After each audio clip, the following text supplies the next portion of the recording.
Las dos opiniones más frecuentes sobre Bitcoin por parte de sus opositores son: 1. Bitcoin no tiene valor intrínseco, y 2. Bitcoin no está regulado. Ambas ideas son tan poco precisas que las podemos considerar incorrectas. Primero, porque para empezar difícilmente los críticos de Bitcoin entienden el concepto de valor intrínseco. Segundo, porque Bitcoin sí lo tiene. El registro público e inalterable de su blockchain es su valor intrínseco. Y tercero, porque decir que Bitcoin no tiene valor porque no está regulado es como decir que no vale porque actualmente está barato y por ende tiene mucho potencial de rendimiento hoy, antes de que se masifique su uso a partir justamente de la regulación. A su vez, estas ideas chocan directamente con la opinión de las personas más relevantes de la industria financiera y las ciencias económicas, como por ejemplo el premio Nobel en Economía Robert Shiller, quien opina que la teoría matemática subyacente de Bitcoin es impresionante. El presidente de la Reserva Federal de Estados Unidos, Jerome Powell, quien afirmó que Bitcoin es más bien un sustituto del oro. El CEO del mayor gestor de fondos del mundo, Larry Fink, quien dijo que BlackRock está estudiando la tecnología blockchain para ver cómo le puede servir a sus clientes, o como el CEO del segundo banco de inversión más grande del mundo, David Solomon, quien declaró que gracias a la tecnología blockchain, Goldman Sachs ahora puede hacer transacciones que antes tardaban días en segundos. En otras palabras, está bien tener opiniones en contra de Bitcoin, pero ¿qué oportunidad tienen estos argumentos anticripto en un debate contra Robert, Jerome, Larry y David?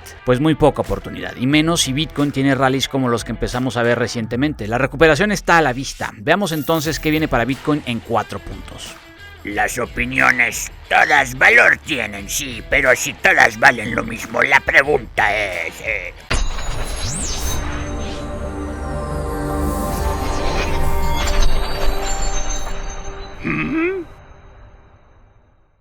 Recuerden, CryptoPadawans, que no tenemos grupo de Telegram y nunca los contactaríamos en los comentarios para ningún servicio o asesoría. Mucho cuidado, por favor. Analicemos la reciente recuperación de Bitcoin y en general los activos digitales, adentrémonos en sus verdaderas causas y naturaleza, revisemos un patrón en la reacción generalizada de la prensa y los mercados que se ha repetido en numerosas ocasiones de cara a las nuevas tecnologías y veamos qué novedades positivas nos tiene FTX. Una recomendación de inversión no es... tampoco asesoría financiera, no. El objetivo de este video educativo es... Uy, hermano, FTX ya pasó, tanto que ni siquiera es parte de la historia. Creo que sé a lo que te refieres, pero no derribemos tan rápido las estatuas de los tiranos del pasado para que nos sirvan y así recordemos mejor la historia cripto. En fin, enfoquémonos en esta reciente recuperación y otros temas de relevancia en 4 puntos. Punto número 1, lo cripto es macro y lo macro cripto. Ciertamente, el reciente rally de Bitcoin, que lo llevó desde 15.460 hasta 21.650 dólares por BTC, o 40% en 58 días, borró en términos bursátiles y por completo el colapso de FTX. El único registro histórico que importa es el del precio de los activos, por ende FTX nunca existió, no. Este arranque ha sido el mejor para Bitcoin desde el 2020, justo antes del inicio de la pandemia. Esta recuperación permitió a BTC recobrar el nivel de 400.000 millones de dólares en capitalización de mercado y de $1 billón en el mismo rubro para todas las criptomonedas. Pero falta todavía mucho para el halving, ¿no? ¿Por qué se está recuperando todo? Pues dices bien, se está recuperando todo y en realidad este rally tiene sus orígenes en los mercados tradicionales, en índices de referencia como el S&P 500. La raíz del optimismo fueron los últimos reportes inflacionarios del mes de diciembre, donde la inflación general tuvo un incremento anualizado del 6.5%, menor al 7.2% de noviembre. La inflación subyacente también se desaceleró a 5.7 durante 2022. Así es la verdad, maestro, y dicha desaceleración inflacionaria en términos generales y subyacentes significa que la Fed ya no necesita subir mucho más las tasas de interés ni dejarlas en estos niveles relativamente altos durante mucho tiempo. Eso es por lo menos el razonamiento de los inversionistas en general, pero la verdad es mucho más complicada. Punto número 2, la paradoja del forward guidance. Hasta aquí todo bien, lo cripto ya es macro, pero lo macro podría estar inmerso en su propio bull trap. La reciente recuperación en los mercados tradicionales en índices como el S&P 500 y el Nasdaq se debe, además del contexto monetario antes mencionado, a la reapertura económica en China, al moderado invierno en Europa y a un fenómeno denominado Forward Guidance Paradox, o paradoja de la guía hacia adelante. Eso es cuando el mercado, es decir, los inversionistas no le creen a la Fed, ¿no? Sí, por ahí va la cosa. Lo primero que tenemos que entender es el Forward Guidance, o esta guía adelantada por parte de la Reserva Federal de Estados Unidos o Fed. En pocas palabras, el Forward Guidance es cuando la Fed informa o comunica sus intenciones futuras al mercado, a los inversionistas. Por ejemplo, en su última reunión, la Fed, además de informar que subía las tasas 50 puntos base o 0.50%, en ese momento también confirmó que seguiría firme con su postura de no bajar las tasas hasta que la inflación regresara a 2%. Pero el objetivo de exponer las intenciones futuras de la Fed es hacer que los mercados se ajusten a la baja, ¿sí?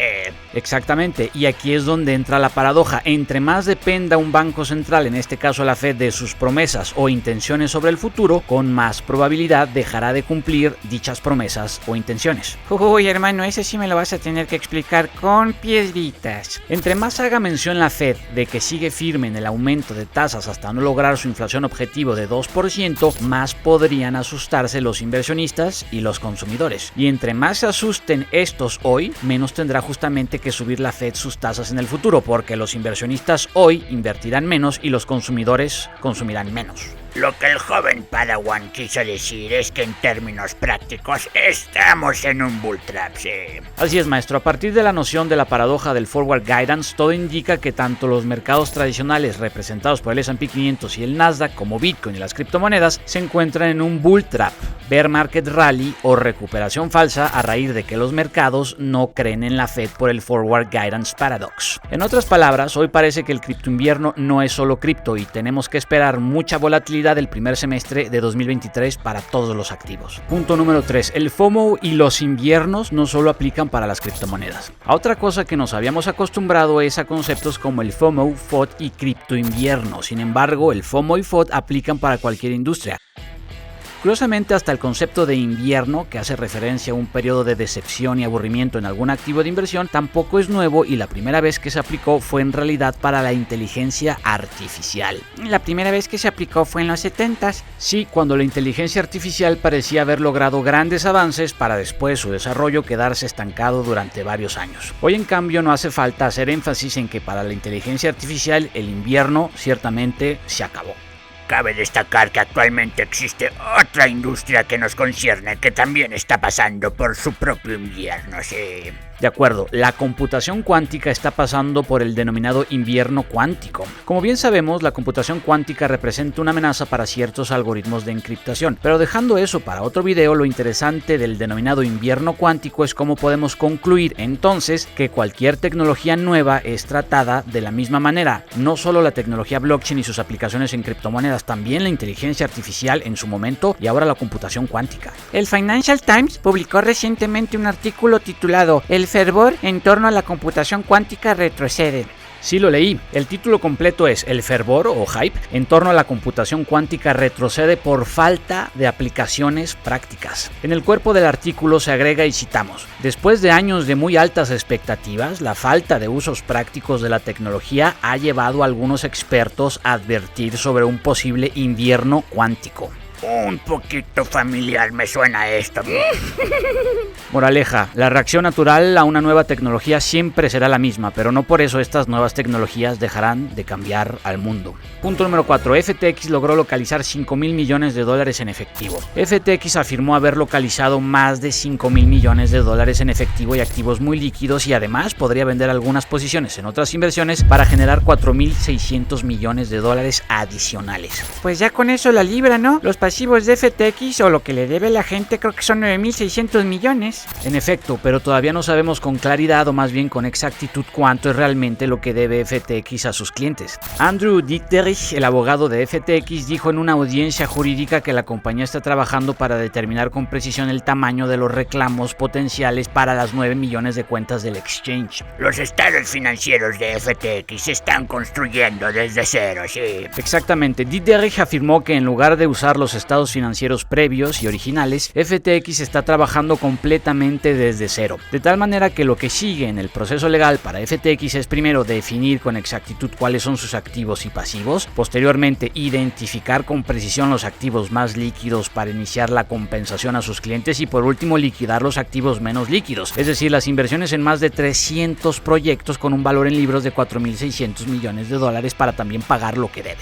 Pero muchos de estos 300 proyectos pertenecen pertenecen a la industria cripto y tienen valuaciones muy volátiles. Y esa es una de las mayores preocupaciones del CEO interino de FTX, John Ray III. Según Ray III, FTX no mantenía registros financieros confiables y carecía de controles corporativos adecuados, nada que no supiéramos. Cuando te topes con algún opositor de Bitcoin, dile que todo lo que dice está bien, pero también pregúntale cuánto cree que pueda valer su opinión frente a la de los mayores gestores de capital del mundo y premios Nobel de Economía. Esperemos que tenga la modestia de decir la verdad. Si quieres saber cuáles son las 5 mejores criptomonedas para invertir en enero, haz clic en el link. Paciencia, jóvenes Padawans, y que la criptofuerza los acompañe.